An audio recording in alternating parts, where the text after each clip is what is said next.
So, ladies and gentlemen, I apologize. I could not get an episode today in the afternoon.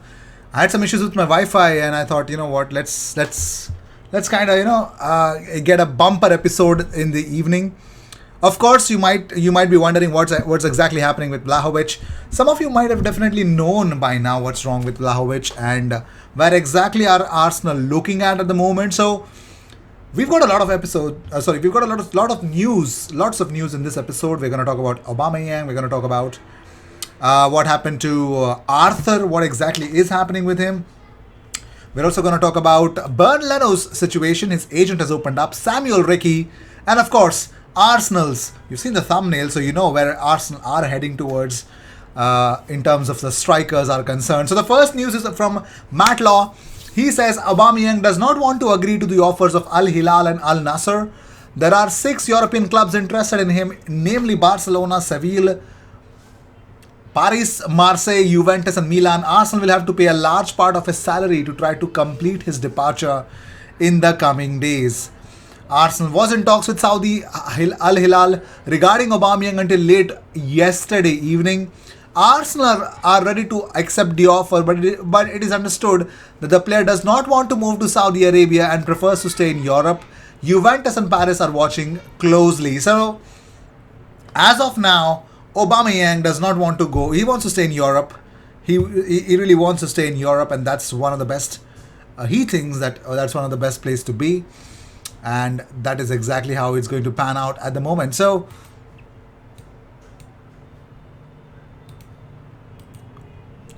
yes, as it does. So Arteta on whether Aubameyang will train with the team in Dubai. He says we'll see the situation. I do not know. Now, according to David Onseen, if Aubameyang leaves Arsenal, he tends to refuse Saudi clubs to stay in Europe. Al Hilal made a loan offer with an option to buy and pay his salaries. It is unlikely that he will travel with the team to Dubai, while Jack Wilshere will travel but will not get a contract. So we're going to talk about Jack Wilshere. It does not. I don't understand why Jack Wilshere is still there with the team. I mean, I'm pretty much sure he got this whole fitness thing long ago. So, anyways, Emmanuel Adebayor on the Aubameyang situation says, I know he's going through a lot because that's Arsenal for you. They never know how to forgive, so I know he went through a lot. Yeah, Arsenal don't know to forgive. They don't. Moving on, according to a report which is spoken about by Paul Brown, who is a sports journalist for the Daily Star Express Mirror, he says Arsenal will move for Dominic Calvert-Lewin if they fail to sign Dusan Vlahovic, but any attempt to sign the Everton striker will not be made until the summer and is certain to be strongly resisted by Everton. Arsenal are also interested in Real Sociedad's Alexander Isak, who is believed to have a release clause in his contract, but they do not rate him as highly as Calvert-Lewin and will only make a firm move for the Swede if the price is right. Aubameyang, Lacazette and Nketiah all look set to leave the Emirates between now and the next summer, and Arsenal are willing to pay big money to sign a high-profile centre forward with a proven goal-scoring record to help the club take the next step forward. But what exactly is going to be panning out? We're going to talk about that. Wait for that. So, before moving on to anything, let's talk about Aaron Ramsdale on his top 4 chances. He says, we are there, we are close, we just need to get back to a mini run, and you never know, with momentum at the end of the season, we have got time to regroup now. I agree. I sort of agree with that. I mean, of course, Arsenal do have time for now. But moving on, Bob Wilson on Ramsdale says, I'm sort of in awe of him. Although I was admiring the way he has dealt with the Bournemouth and the Sheffield situations, I could never have predicted that he would hit the ground running the way he has. I would have one word with him to say, you're doing brilliantly, Aaron. The save at Leicester was sensational, one of the great saves ever. But there is one thing you need to restrain from doing, and that's yelling so publicly to those in front of you who make a mistake.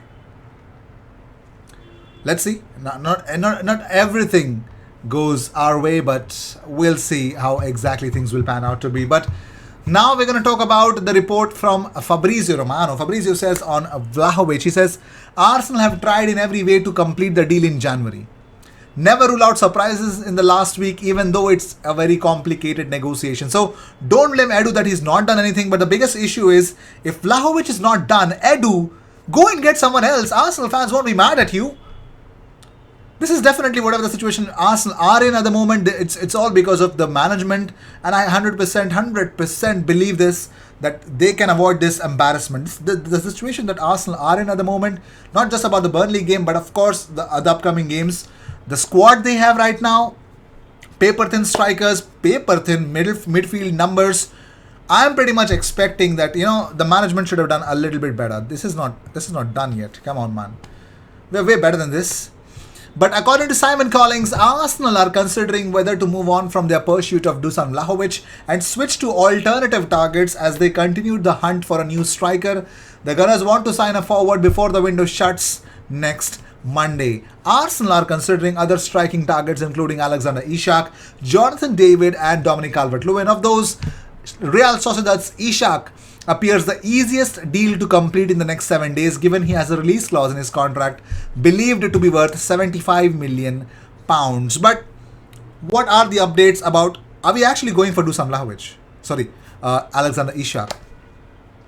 According to David Ornstein, there are doubts about whether the pursuit of Dusan Vlahovic will be a success, not with Fiorentina, but with the player and his representatives. But Arsenal are actively exploring alternative options such as Isak. The Athletic understands Pierre-Emerick Aubameyang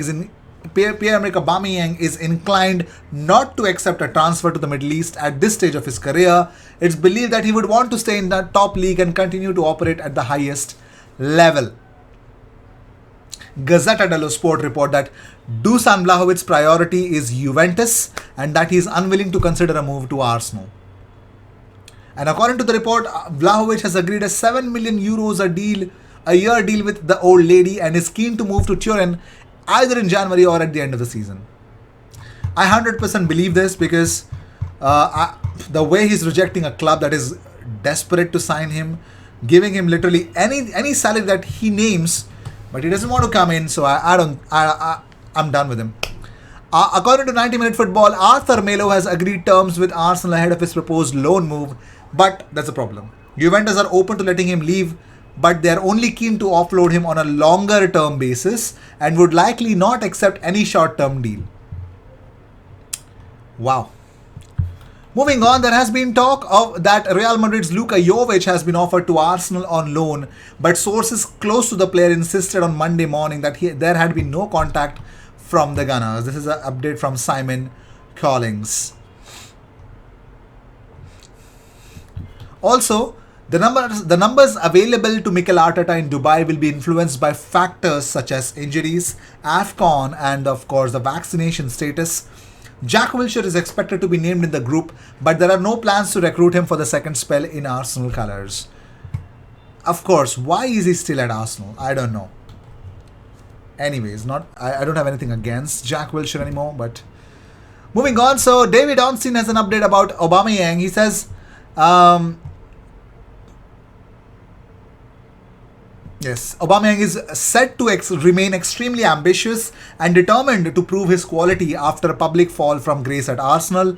Since returning early from the AFCON, he is thought to have resumed training but separately and at different times from the senior squad. Also, Alexander Isak in November 2021 said, I have a lot of football players who I have looked up to and have taken a lot from, but if I have to name one, I would say Thierry Henry, who I've really liked all the time and where I see many qualities that I have tried to follow. While David Ornstein says that there are no doubts about whether the pursuit of Vlahovic will succeed, not in relation to an agreement with Fiorentina, rather with the forward and his reps, but the club, I think I said this.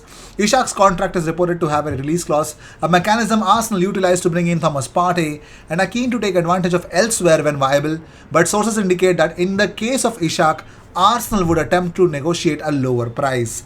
That release clause is very high.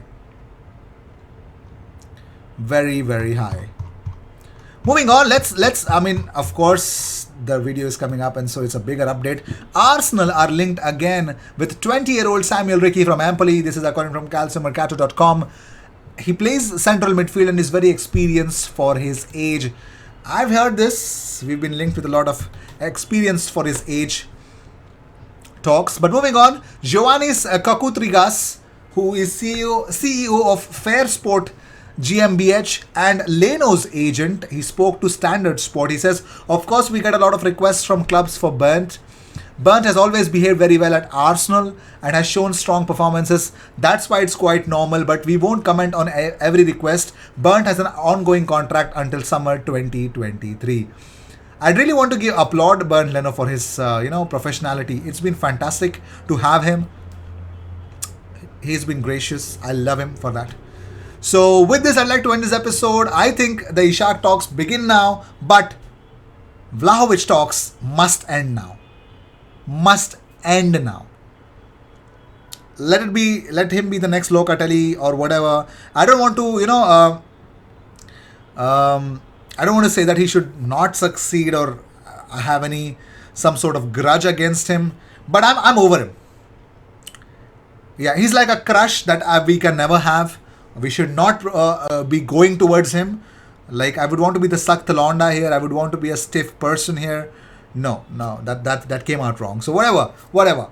Let's look at other options. If we can get that done in the next 7 days, it will be fantastic. If we cannot, I know there's no midfielder coming at Arsenal. I'm pretty much sure about it. So with this, I'd like to end this episode. Thank you so much for tuning in. If you seek daily Arsenal content, best place to be, consider subscribing. I will see you in the next one. Cheers.